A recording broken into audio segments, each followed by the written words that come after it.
Welcome back to All Our Problems podcast. I'm your host, Rachel Wood, and I own Arnold's Candies with my lovely husband.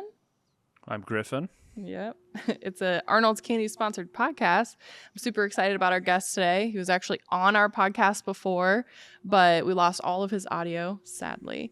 But that's okay. We're going to jump into it with him now. So Lost my audio. We'll jump into it. Really wanted, the first one was really not good. Not good. We really wanted to redo it. Let's try that again. So for future guests, if you're ever wondering if you hate your podcast, we'll lose your audio and we'll refill. No, I'm kidding. This is Quincy Wheeler. He is our pastor at our church, a friend of ours. We love him, everything he does. We're huge supporters of him, and we're so excited that he's coming on our podcast. Technically, he's coming back on our podcast, but we'll jump into it. How you doing, Quincy? Good. Thanks for having me. Your first repeat guest. Yeah. Unfortunately for the guests, they didn't get to enjoy Our first repeat guest, and still your part one. Still part one of my podcast. Yeah. No, that's great. It happens. Maybe we'll come up with some great stuff for the third time you Oh, come on. yeah, right.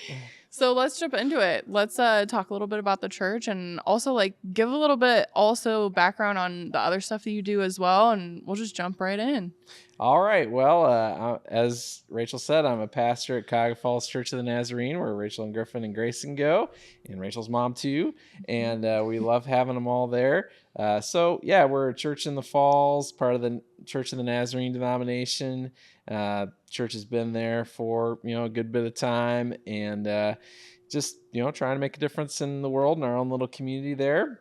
Mm-hmm. People always wonder about membership. We're around 120, and then average attendance around 60, somewhere in there. So I like to think of it as a family church. We all kind of exist there as a family. We welcome families. It's hopefully a nice place for families to stop in and feel welcome. And so, I'm the lead pastor there. Pretty much stuff going on in ministry comes under my purview.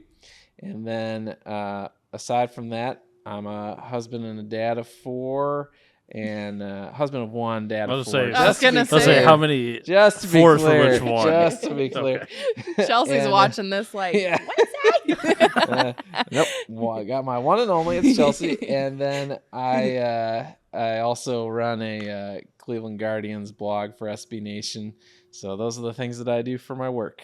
You're very good at it too. I mean, not only just being a pastor, but the blog as well. Griff and I love reading anything that you write. So thanks. So I love the Guardians, so it's fun to do that in my spare time. Oh, definitely. Mm-hmm. I mean, back to kind of what you were saying, the community with the church and everything. That's a huge reason that I was drawn to it. I was disconnected from religion for a little while. This, we've talked about it a little bit. And Griff and the Taylor family really encouraged me to just continue going. And I would agree. It's definitely a family church, not in just the sense of you can bring your family there, but it feels like family. You go there. It's just an amazing environment. You guys preach positivity and love and acceptance and just spreading joy. And really that is, to me, the most impactful part of God's word is to love everyone around you. Even when you feel like sometimes you can't or don't want to. Mm-hmm. Yeah. And I think getting to the bottom together of what love is and what love looks like and how to love when it's hard and how to love people when life is hard and all and what that really looks like. Those are great questions that churches can help people struggle with and invite people on a journey that you're on to help figure out what those answers are. And of course, our church, we point people to Jesus and say it's how God shows us who he is and who he wants us to be in the person of Jesus. So we look at his life and his witness and we say, how can that be what I'm all about? And how can that be not part of, but all of what I'm displaying towards the people around me. And I always think about Jesus. One of the last things they said to his disciples is, remember, I've got a room for you in my dad's house. And I like to think about church that way, that we're reminding everybody that there's room for you at dad's house. We can have you over anytime. There's a spot for you. Come here, stay. You'll always be welcome no matter where you come from, no matter what's going on. This is where you belong. So yeah, and I think it can be really intimidating especially from my own experience, when you're so disconnected from the church and religion for a while and it's something that was a part of your life. I know my mom struggled with that a lot too, was like she wanted God to be a part of her life, but she didn't know like where she fit in. And CFCN, it does such a good job of just accepting you with where you are in your journey of how you feel about your religion, how you feel about God, your relationship with God. You aren't really the type to be like, no, you have to love God. If you walk through these doors, you know, you have to follow these rules and you have to be living in the way that I want you to live. And that's what our church is. But really, it's more of, we will take you as you are, and we will love you as you are, and we will just hope that in and of itself will bring you closer to God. And I mean, I just think you're such a good pastor, and you brought me so much closer to my faith. Like, I can't even explain to you the difference it's made for me. For my mom, she feels so comfortable there. She feels so loved, and she's a shy person. And like, so for her to go to church, even if we can't make it, you know, that speaks volumes to me on like just how comfortable of an environment and a place that you create. So that's just amazing. Huge kudos to you on that. Thanks. And I definitely would say that it is the very nature of our church. And I think that you'll find, you know, most pastors will tell you that when churches are healthy, it's because of the congregation and the mindset that the congregation has together. And I think that our church is special in that way. And when Chelsea and I met with the church originally, that's, you know, we just connected and said, this is the kind of place we want to be at, where, you know, we can all say, man, I know what life should look like because I've seen Jesus and I recognize Jesus. So let's all come together here at a place where people can come and hear that, and we can welcome them into that, hearing that message, and that everyone would be welcome there. And I think that's great. And I've served other churches like that. And I've been blessed in the churches that I've served at to see that kind of mindset. But yeah, I always think about one of the churches I served. We had a home open up just down the street for us of guys who had mental trouble, who had some forms of mental illness, and they were living in that church. And so we would have them walk into church, and, you know, it was a rural community church. And this black guy walked in who was like 6'7". He had a big afro and a lot of different things stuck in his afro. Like, I don't think he'd no one else. He wasn't a little disheveled. Yeah. And I just always remember how like these little old ladies at the church were just like so happy to see him and wanting to sit next to him. And like, I just thought like, it's not going to be the case at every church that'll be the case, but here it is. And I think that same thing is true at CFCN, that no matter who walks in the door, no matter what, how do you expect them to look, or they look like you or don't look like you, they don't blink an eye. And I think that's what Jesus shows us, and that's how we try to live. So. Yeah, I think that's huge, like to have that acceptance and that feeling of community, and kind of branching off a little bit into like, we were just at a marriage conference that you kind of led, you organized, you were very passionate about being so proud. You pulled it off. Without any help. But you did really, really awesome. I mean, Griff and I took so many amazing things away from that. We can't thank you enough for the time that you put in to organize something like that. I think it's so easy to like fall into like a default of, you're married, you've done the work to get there, and then you just kind of fall into a pattern, especially with parenthood. When parenthood hits you, you know, you're just trying to survive. Survival is like utmost importance. Kids' survival, your survival, sanity, all of that. It's very easy to forget, you know, to nurture your relationship and your marriage. It was such a good reminder. Like, it was just great to have time set aside. I hope you plan on doing more, because Griff and I were talking about it. I would love for it to be an annual thing. And we feel that with one child. Yeah, let's talk about 4. You know, right? Yeah, it can get overwhelming. Yeah, I was so grateful that you guys supported, and Arnold's was one of our sponsors of helping people have a special time with a little gift bag. So we really appreciate that as well. And it was a great experience. It certainly, you know, wasn't all me as far as like our Renew Counseling. If anyone's interested in that, Renew Counseling Ministries in Fairlawn, they led the retreat, and so I did all the organizing of it. And then I think the Hilton Garden Inn in Akron on Market Street deserves a shout out. They were very accommodating for us. And yes, man, they told me before that their south of the border buffet was great, and I was like, I've had Mexican, I'm sure it's fine. it was amazing. The churros were I kind of want to go hit. back there and have that lunch. That was so good. I was like, I saw the churros. I was like, there's a the lot soup of was good. Yeah, right. There's I a mean, lot it was of great. things that that are hard to hear at a marriage conference. You got to do a lot of reflecting on yourself and your marriage, and that lunch was just like Good 100% refresher. comfort food. Just Yes. I'm just gonna bed myself down in this warm rice with this nice Yes. tortilla. and then the next feel couple better. hours, Finish it I'm off gonna with a get in churro. touch with my feelings. Yeah, exactly. Yeah. Next thing you know, you're crying, but you got that comfort food to Right. rely Yeah. on and fall back on. Yeah. So they did a great job too. But yeah, I think our presenters were great. I think I think it's good to be honest about, you guys, you have to figure out PR and marketing stuff. And I think of the church for me is not a business. We're not in the business of sales. I realize there could be ways that you could think about it that way, but I don't think about it that way. I think the church is a family.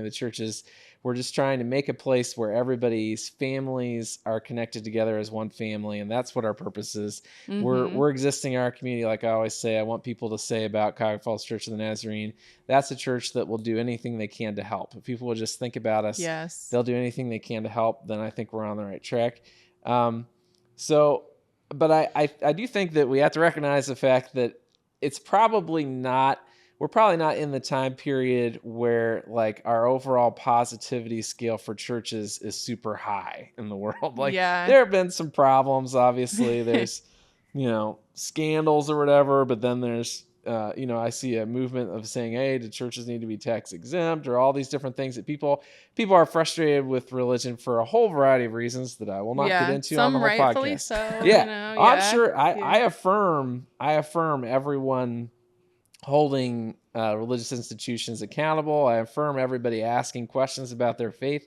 Don't just live an unexamined life of faith. Take a look at it, ask questions, seek out, see what you really believe. Yeah. So I think about that in terms of what does a church offer. And I think that one of the things that the church does well is say, marriage is real important. The fact that you made this commitment, whenever I do marriages, I do ceremonies, I always try to say, look, you don't have to have me marry you. You could have any old random Joe marry you, or you could go down to the court and have somebody marry you. And she looks at me that way because I just got ordained to be able to marry a couple of our friends. A couple of our friends I'm the random random Joe that I do they not. picked. And my whole point to them is I don't at all condemn that. That's fine. If you choose to have me marry you, I'm going to say I'm inviting God to be part of this commitment. And I always will tell couples, if you don't take it seriously, He will take it seriously. I believe He does take seriously our vows.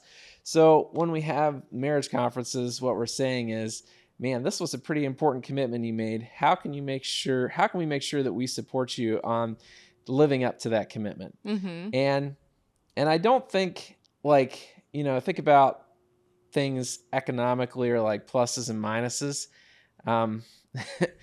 I don't think there's probably a variety of marriages that people could look at and say, oh, hey, the profit loss here isn't matching up. So let's cut it off here and try another one.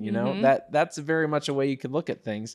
But the church says there will be benefit and value to you. There will be blessings poured out to you if you honor the commitments you've made. And that, if you're not getting the benefit of like butterflies anymore, the butterflies have flown. You're just like, wow, I'm just waking up next to this person. That if you stick through it and honor that commitment, that you'll see something even better than butterflies show up. That, whether the butterflies come back, but something else, even more blessing will be added to you if you live into the commitment. So how can we do that together? How can we bring everything we have and look honestly at our relationship and grow together? And so I thought they did a great job. Renew did a great job presenting that at the retreat and making us think about those things. So. Huge shout out to Renew Counseling. Yeah, definitely be able to take like that time away, even though it's like a single night, but take that time away to dedicate it fully into. I also loved that not only was Renew Counseling just incredible, but they were willing to talk about the hard stuff. They were talking about the uncomfortable stuff. And they also really held like space for accountability. I think in marriage, it's so easy to like fall in a pattern to keep score or to kind of feel like, well, I'm doing everything right. you're the problem, where that's where they started, was like, let's talk about the real problem under the hood, the trauma, the things that, are clashing are probably because like you're not dealing with your problems. And it kind of gave me a moment of self-reflection of like, am I doing everything I can to support and love him, communicate with him, talk about the hard stuff, work on me? I'm in a huge journey of mental health right now for myself and healing. That dredges up a lot of trauma, a lot of triggers. So we've kind of been working through that together as a couple. And it was kind of a space where like it reassured me as well of like, that's the right way to go about it, is like, let's talk about the hard stuff. I really, really just found so much value in everything they talked about. They were just incredible. So I just wanted to take a minute, definitely shout them out. But yeah, like you were saying. Yeah, no, last thing on that before, we kind of move on to something else, but also it's just, especially when you own a business with your partner, you work with them every day. Yeah. It's not, a lot of people go, I could never do it. It's a blessing to do it, but also there's days where there's a lot more things, I think definitely more baggage on days that come with. Mm-hmm. When you're frustrated with your boss, think about it, like all the times that you may have felt frustrated at a work situation or your boss, or you don't want to communicate how you're feeling about something. Well, being married to your business partner, like forces you to be. And I think that's something that like recently for us, we've really been trying to navigate in a healthy way, because, you can't just bring it home. And then, that affects your family, your son, our son, especially. Like, he's only 18 months, but he notices, if mom and dad are frustrated, sometimes we'll be talking intensely about work. We're not even arguing about something. Talking intensely. Been there. Yeah. Yeah, that's what I call it too. But we'll sound so passionate, or we'll be shared frustration towards a third party of something, and Grayson will pick up on it and he'll start to get frustrated and fussy and stuff. And so like, it makes us kind of analyze of like, how are we communicating? What can we do better about that? It's just like so interesting to me, like, what that was able to do for us when like we obviously have a strong marriage. We love each other very much. We're not lying to all you guys, but you think that you're doing great, and then you go to the marriage conference and it's like, what, I could be doing better. It kind of gives you self-reflection. I absolutely loved it. So I just wanted to really take a minute and just share the love on that. I hope you do more. Yeah. Well, I think we probably will. Hopefully we're doing it once a year. I think, it reminds me too of how, I approach preaching. Whenever I'm looking at a scripture, I'm always trying to say, what does this tell me about who God is and who he wants me to be? And I think it's exciting when I get to the bottom of it and I say, well, look, here, the reality is God's here and I'm way over here, because the realization is, this is what can change. This is what I can bring to him, and I can see him and recognize it beginning to happen in my life. Because probably a lot of the problems that I have is just lack of awareness of where I'm falling short of the things that I'm not bringing to him and surrendering to him. Mm-hmm. So scripture reveals that to me. And then if my response is, oh yes, I want to surrender that to you, then I can keep growing.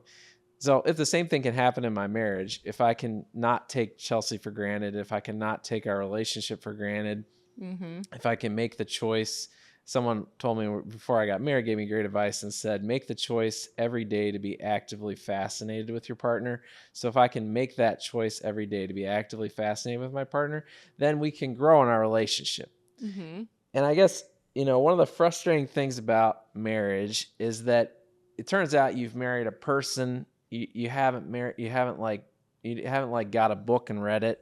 You haven't like passed a class. You haven't got a certification. You married a person, and a person is always growing and changing. Life changes people. Rachel won't be the same person next year that she is now, but you'll still be married to that person. Like things will change, things will grow.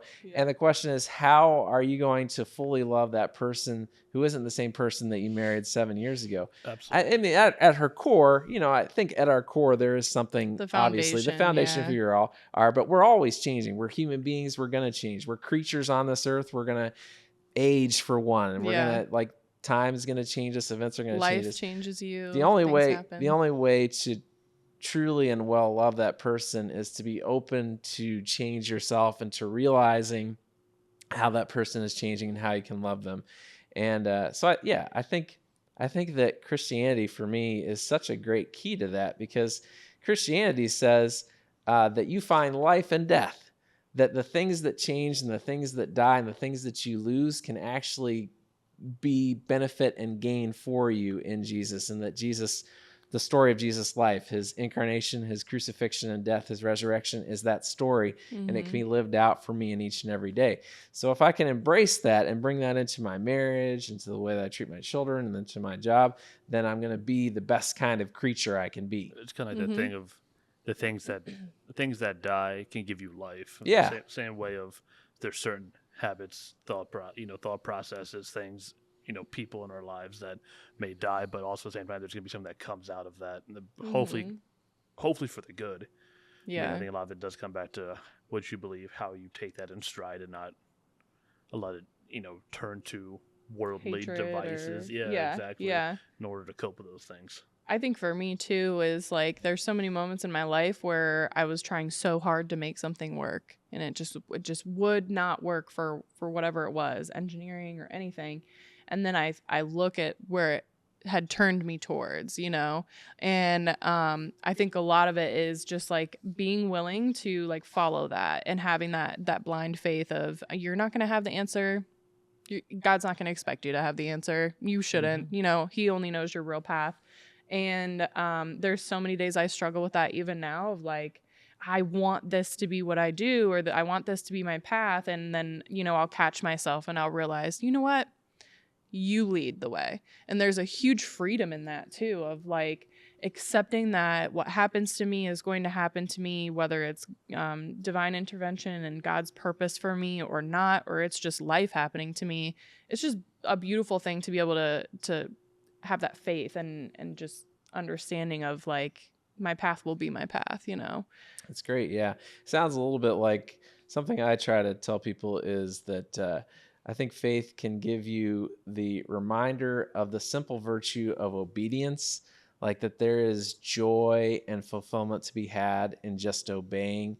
I married Chelsea. I believe that the Lord was involved in that commitment because I invited him to be part of that commitment. I believe that he led me to that point. And so I choose to love her, and I choose to show that love to her, even when it's hard, even when I don't feel like it, even when I'm angry at her, or even when things aren't going well, because I choose to be obedient, because I know that it is what will be it is what will be best for me and for everyone around me. And yeah, that to me sounds like what you're saying, that like even if it doesn't make sense, I'm going to be obedient and trust him, because I know that he will bless me for just that simple joy of obedience. And I don't know that our world really presents that as something that we should pursue, and it probably shows up in like the problems of trying to get people to work at the jobs we put in front of them, and to have understand, like I over the years so many times with working with kids that grew up and they were never asked to know the idea of keeping a job and what it means to like do the work even though you don't want to. Yeah. To do the work even though you don't particularly feel like it. And the value in that, I think, is something also that the church can help people with, is to say, man, if I just do the best work that I can, that there will be simple joy and pleasure in just the very obedience aspect of it. Yeah. And part of what you're referring to is, I make sure that I go through what our denomination teaches on a whole variety of things, and just from our denomination's best understanding of Scripture. And I would say one of the things that our denomination, if you look at it, really suggests that you probably shouldn't be drinking caffeine. And I'm confessing to you all that I fail at that. Yeah, I drink a lot of I caffeine. think a lot of us do. I will tell you right now, I drink enough caffeine in a day to probably kill a horse. To kill a horse. Yeah. So I don't know what that makes me. But so when I think one of the things that I talked about is when I get down to what the denomination is saying about that, is it's saying that God does care about what we put in our bodies, because he's given us our bodies for the purpose of displaying who he is and what he wants for the world. So I should care about what I put in my body. And I do. And I try to think about that, and I try to pray about that, and I try to prioritize that. I try to be simply obedient in that. For me and my conscience, I've decided it's okay for me to drink caffeine, so that way I don't yell at my children as much. I mean, that's you do that's have good trade. That's a trade that I'm making. But I'm just saying, like, that's what I try to emphasize to people is that Jesus cares about every aspect of my life, and he wants to be involved in every aspect of my life. So the real commitment you need to make is to say, I'm going to let him speak to me about everything. The great news about Jesus speaking to you about everything is that Jesus sees you as his son or his daughter. So like my kids, I knew as soon as I held that first kid in my arms, there was nothing that he could ever do that would make me stop loving him. There's nothing that he could ever do that would make him unwelcome in my house. There's nothing that he could ever do that would make me say, you're not my son. He will always, always be my son. He will always have a room at dad's house. I don't care. And in fact, I began to understand parents that let their kids live in their basement till they're 40, because I'm like, how would I not want to have him in my house? Grayson all the time. Exactly. I say that now. Maybe I'll feel differently when he's actually 40 will, but at the same point, I guarantee when Grayson does move out, when he does have his own place, you'll say, but wouldn't it be nice if he was still in the basement? Yeah. You'll have those days where you feel that way. You'll feel a little heartbroken seeing them gone. Exactly. Yeah. But I'm just saying that is Jesus' perspective on me. And if I know that to be the case, then I can come to him and I can say, man, I don't necessarily understand your teaching on this. I understand where you are on this. And he can hear from me and love me anyway. Yeah. And he can hear from me and speak to me and say, well, let's come along with me on the path and I'll show you where I want you to go.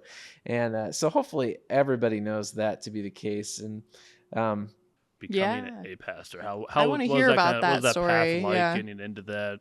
Deciding that's what you felt like your calling was. My dad was a United Methodist pastor. Now he's a Global Methodist pastor, and he was a pastor for most of the time that I can remember him being my dad. So from the time that I was 6, I think he's a pastor, and so I got the experience of seeing him do ministry, and I enjoyed being a pastor's kid with my mom and my dad. And so when I was 16, I was helping out with the youth group, and I just remember going out and looking at the stars and saying, man, I really want to tell people about Jesus for my life. That's what I want to do for the things that I do for a job. And so then I started working on it from there, and I did youth ministry work for a while, and then kind of tried to make a move physically to a different spot, and then eventually to find ministry there, and that didn't pan out. And so from there I ended up more in the work that I do now, which is kind of leading churches. So I was helping to lead churches, doing associate pastor, and then the CFCN in 2020 is where I first started being a lead pastor. So I went to school at Baldwin Wallace and got a communications degree because I thought it'd be good to kind of know some basic communication theory and work on that aspect of my life a little bit. And then I got my seminary degree at Ashland, and so got the formal religious training and how to, parse through ancient languages and all those things at seminary, which I appreciated Ashland a lot for that. So that's I think that's basically the outline of how I got here. Was it intimidating for you to come into CFCN at all? Because I know us being people who attend the church, we actually weren't members. It's so funny because you thought we were members, because when you came, you were like, you're not members? What? Yeah, I was like, hey, I think I wanted to become a member. You're like, I thought you were. I was like, we actually and obviously our church, you don't have to be a member to come and to enjoy everything pretty much. There's like one time a year you can't vote. That's really the only thing that not being a member limits you from doing. And our elections are always super stressful. Not at all. It's just like there was like people. It was a very stressful time when one option. Yeah, when I was getting on the board, I was like, I hope they accept me. And it was like overwhelmingly loving. Everybody voted yes. I'm like, oh, that's good. There's no. Yeah, so that's as far as membership goes. But yeah, I don't know. I don't remember being intimidated by it. I felt comfortable about the church and where we were headed. Of course, I came in right in the middle of COVID, so we had a few times things were very weird at that time too, and it probably was like a little rough coming in because you're not like doing a lot of in person. Yeah. So do you worry about like your attendance numbers? Do you worry, like, was that ever a thing for you, or were you like, I know this is a healthy, close-knit church, and I know that they will remain to continue to come, or were you like, oh my gosh, what if they don't like me? Yeah, I guess does that make me arrogant that I didn't worry they wouldn't like me? But I am kind of a people. No, I think there's a difference between confidence and arrogance. I think I am kind of a people pleaser, so I guess that's one of my problems is that I'm always I'm that internet meme of waking up in the middle of the night wondering if someone's mad at me. Like that's how I tend to be. I didn't worry. Like I figured, I had 2 cute babies, so I figured they'd like us just for that purpose alone. I do remember them being like, he's young, he has a young family. Yeah, And like, right. so we were like, oh, Yeah. okay, that's exciting. Yeah. Yeah. So I figured that'd be a point in my favor. So yeah, but yeah, I obviously as a human being, I do care that people like me and want to have a good relationship with me. And you guys know, like I try to be very accessible because I think we're just all on this journey together. It's the only thing that makes me any different is that people, I've done the training and the work to be able to pull things out of scripture and to help give people spiritual guidance. So not everybody's done that work. So they're paying me because I can do that work and I can provide that. And I bring some other things to the table. Like I just love ministry because of how much creativity you can do. Like if I come up with the idea, oh, hey, marriage conference seems like a need. If we can get it, we can provide it people at a little bit cheaper of a price, then the church empowers me to make that happen. And we try a whole bunch of different things, and sometimes they work and sometimes they don't. But we just constantly keep saying yes and see where we go from there. And I love that. I love that creativity piece of being in ministry. That's part that fits me well. So I knew this church would be open to that kind of thing, and I looked forward to doing that. So yeah, I think I felt good about it, and I've continued to feel good about it. I know you kind of mentioned before where the church isn't like a traditional business. We don't view it as like a business, but what is it like kind of running a when we quote do unquote, talk about the aspect church, of quote it unquote being business, like the monetary things, because I think everyone's curious about that of like, how do churches run? Like, how do they make their money? I think that's also kind of a paradigm people might have about churches, is that they're just sitting on loads of money and just, what are they doing with all that? I think that's like a super real conversation of like, I know had a huge issue with flooding in the church and everything like that. And like, thankfully you guys are really amazing at preparing the church for the worst and also giving back to the community and everything. But like, what does that look like? That thought process for you, the stress there, that kind of thing. Yeah. Our church has been faithful to give. I just try to encourage people to say, if we really are a family together, then we've kind of got obligations to fulfill as a family. And you try to make sure people understand what you're doing. Like if people are coming to church, they're saying, I have no idea what money here would do, then something's wrong. But if they see, oh, hey, look, this is what's happening because I'm faithful to give. Because I'm faithful to give, we're able to support these missionaries who are making a real difference in the lives of people who really need help throughout the world.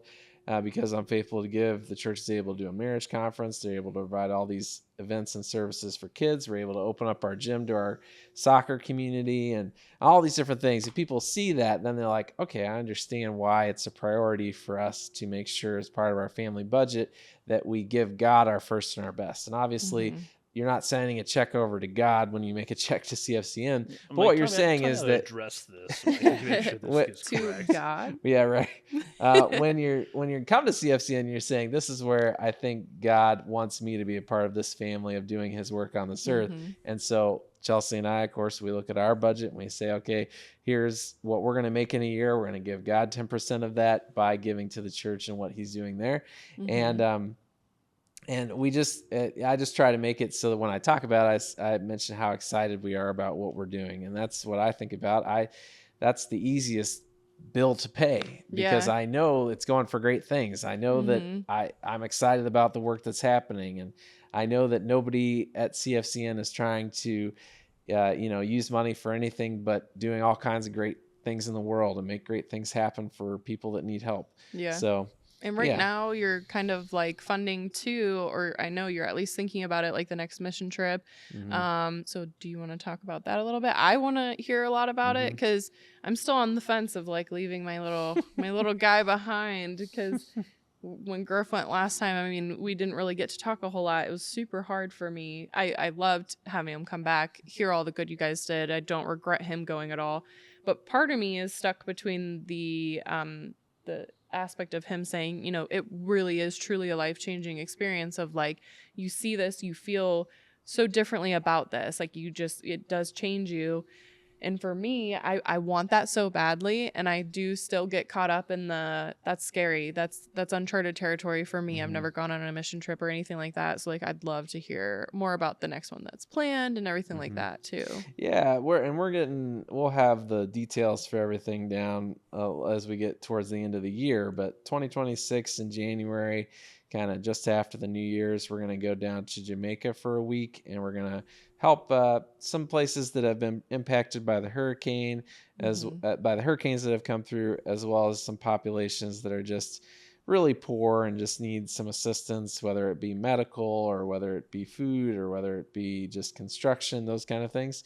So mission trips that Nazarene Church works on are mission trips that come alongside ministries that are ongoing there. So it's not just, a bunch of Americans coming in and doing stuff and leaving, but a bunch of Americans coming alongside people who live there, who know what the needs are, who know how best to meet those needs, and just giving them kind of a boost for a little bit so that their ministry can keep going. Help them get stuff done. Yeah. Just having some helping hands, because, like if you're ever in a situation of where you're living in poverty, you're just hoping to survive from one day to the next. So if somebody else can come in and say, hey, we'll help you get some stuff done for a little bit, that really helps and can give you a real boost. So that's the idea. And like Griffin said, it is life-changing. It's not only going to a different country, which is always cool, and you get to see different cultures, but seeing how Jesus is working in people who have way, way less than you and just live life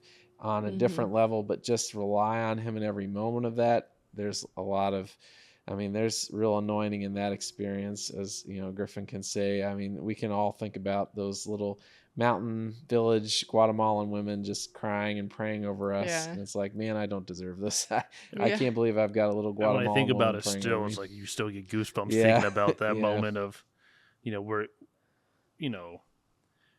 we always feel like we should be praying for them, helping them get to what they needed, and then it's suddenly like they're just so thankful and praying for us to get back safely, and it's just like you really makes you really value too, like that experience, because as somebody who didn't have that experience, I can only imagine the feeling of that, not necessarily a self-gratification, but also like the fulfillment that you must get of like, it makes you realize, I am blessed. My problems, my everyday problems they're problems to me, but then you think about moments like that, and these people pray over you to get home safe and everything like that. And they live in out in the hills, and, they so badly just wanted their church to get a floor and a roof, and you guys come in and you get that work done for them. And so they put all this effort and all this love into this project. And for us, we'd find somebody to just pay for it and just do it, So I think that that's just so powerful that you guys were able to go and do that. And then to have you guys come back, share those experiences is just amazing. So yeah. And we're great that you were able to support Griffin in going. I know that was hard, and it always is hard, but it's always a meaningful experience. For sure. Yeah, I know. And also kind of talking about, you mentioned writing for SB Nation, other than you being a pastor, let's get being into a the husband blog, and a father. the baseball vlog. Here. I know baseball's up there for you. Especially the Cleveland Guardians. Baseball. Marriage. Baseball teaches you a lot about life, I think, too. And at least I try to think about it that way. I for a long time have been reading this blog, and then I started doing like little fan posts for the blog. And then when the opportunity came up to run it, eventually that came to me. And so we just try to catch up on everything Guardians related, try to find a way for people that want to know more about the team to be able to engage with that. So coveringthecorner.com, if anybody wants to check it out. And they have a podcast that we do with some of the writers there. It's called Disgusting Baseball Podcast, back when people will call the Guardians style baseball Disgusting Baseball, which still kind of gets that reputation now and then. But anyway, so that's where we do it. And I just think it's a great, I'm not somebody who has to every day sit down and watch the Guardians. I'll try to have it on the radio or whatever, but I don't stop my life to do that. But it's just a great little, like, baseball is soap opera for sports fans. Like, it's an everyday thing. You watch your stories develop, and then when you feel like all hope is lost with 2 outs against the Yankees in the bottom of the ninth. Magic happens. John Quincy Noel slams a home run, the just greatest thing you've ever seen, and it gives you that little bit of joy, and you hang your hat on that through the rest of the cold winter. Yeah, and I think that's. I also great love when you have like. Maybe not, but a little bit of a hot take sometimes. Oh, and yeah. So, You oh got man, to. reading the comments You have sometimes to. is so Oh yeah, much there's fun. always comments. There's always Yep. There's always reply guys everywhere you Back go. when I was whenever on you do Twitter, that. there were some great ones. Mhm. Oh These are yeah, some we hot used, takes. I've tried not to be as active on Twitter anymore, but yeah, we used to get it. That's always fun. I enjoy those like jostling back and forth with sports fans. People take stuff way too seriously sometimes. It's so like- passionate, man. Especially like, we're in Ohio. Yeah. Being a sports fan. Let's be real here. I'm a college, like my college football team is of one that can't be spoken around most of Ohio. Yeah, And it's also one of those things where it's like, I'm always like, yeah, I don't mind taking it. I don't mind doling out, but I'm like, this does not impact my life. I know. Yeah. And I'm like, Yeah. if people college really get football is impacted. what your happiness is dependent on, You gotta look at your like life, I love man. sports like the next guy, but I'm like, yeah, man, right. Yeah, that's- just like the Browns this year. I'm like, I love the Browns, but this year I'm like, this just ain't the year to be loving the Browns, and that's okay. I'll love them another time. Yeah, I mean, I always look at it this way: if the Guardians losing makes me treat my wife or kids different, then I've got a problem with the Guardians. Find some And it doesn't. fulfillment. Like I try to live that way. If they win, it's a nice little. Oh yeah, Yeah. it's nice. I If mean, they lose, maybe- it's like Pep your step. we'll get them Maybe if tomorrow. you're we'll the get them head next coach year. of the Guardians, it can affect your wife and children a little more. Yeah, well, it has to. That's your job. Yeah. Yeah. I mean, especially like going back to the the blog is I enjoy reading those because, as you said, baseball's an everyday thing. I don't always have time every day in order to watch them or catch up, especially when it's like a 105 pitch. Mhm. Hard to spend time at 1:00, especially with a toddler as well, Right. to be able to find that time to do that. And it's like, miss a couple games on them, like the recap. I'm like, great, I can kind of catch up. Like obviously, I'm following the scores, following stats, who's pitching, who's hitting, that kind of thing. But then also being able to be like, okay, here's what happened.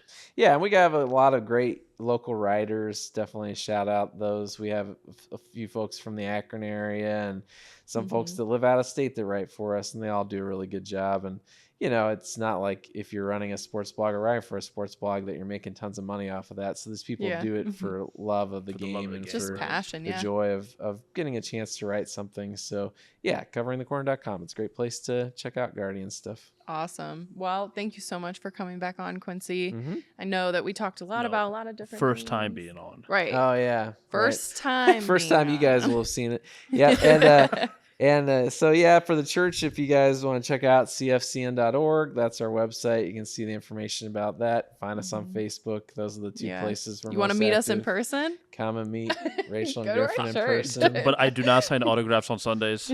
Just so I put that out there. That's We just also one day don't not to really sign our- socialize a whole lot. Like we get in there. You guys are social. We do, That's we nice. socialize a You little guys- bit with the people we know. I'm a little bit, Rachel's a little shy. Rachel's saying if you come to church, don't expect her to say hi to you. Yeah. It's a great church. Everyone's accepting, except Except me.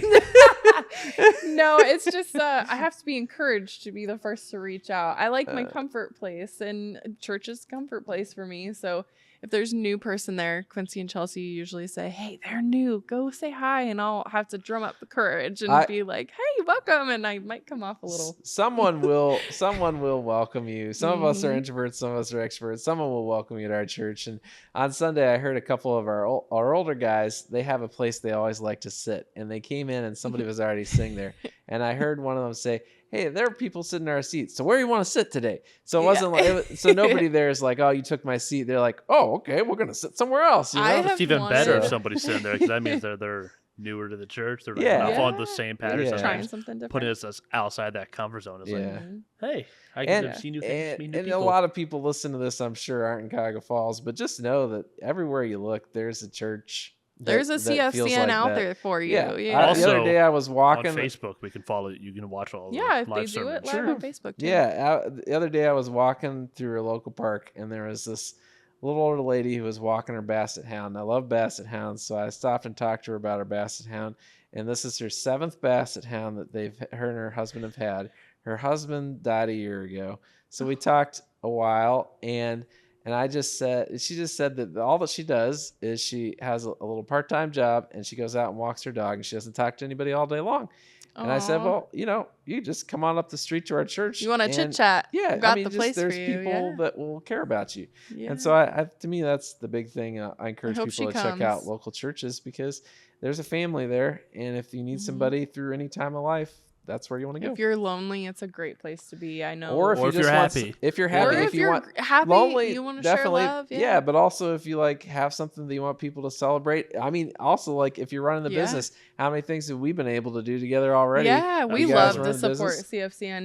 Not even in any expectation of getting anything back. Like I had said when you shouted us out at the marriage conference, I brought my Arnold's Candies sweatshirt, and I was like, oh, now I'm gonna look like I'm trying to be the guy. Look at me, Louie. So, but yeah, we love to support CFCN just because CFCN is amazing at supporting us. So just like we were talking about, give love back when you feel that love. It's just amazing. So again, thank you so much, Quincy. We'll have you back on without a doubt for a third and fourth and fifth and a millionth time. For sure. Yeah. Last time in the last podcast, we talked about my marriage, and we didn't really talk about that today. Yeah. So I have to come back to talk. Well, that's actually thankful, because I think Rich went on a tangent of, I like Chelsea. I don't know if I like you. Chelsea. No. That's pretty much what it came out as. No, what it was we discussed their origination of their marriage, and Chelsea was not sold on it immediately. Yes, right. He said, I don't blame her. What we have to do I think is what the words were. This is our goal, to get Chelsea to come back, and we'll have a marriage talk.